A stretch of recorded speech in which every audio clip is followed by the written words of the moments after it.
сәлеметсіздер ме? Менің атым Қабидолла Томирис Оралбекқызы. Мен 4-ші А сыныбында оқимын. Мен қысқы каникул кезінде «Алты түлкі» деген ертегіні оқыдым. Алты түлкі. Кең далада 6 түлкі өмір сүріпті. Сол кезде бір түлкінің құйрығы шолақ. Барлық 5 түлкі оны мазақтайды екен. Сен шолақсың деп керекеттейді.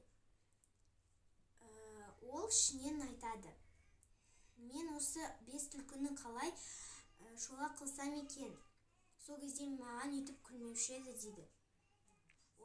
Ол жолдастарына барып айтады: жолдастар, біз үстіп отыра береміз бе?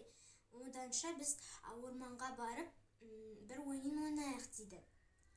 Олар келіседі де айтады: жарайды, ойнайық, бірақ та сен бірінші баста деп айтады. Сол кезде ол шолақ түлкі ойын шартын түсіндіреді. Жүріңдер, орманға барайық. Сендер осы қарағайға байлаулы тұрасыңдар. Мен белгі берген кезге шейін сендер көздеріңді жұмып тұрасыңдар.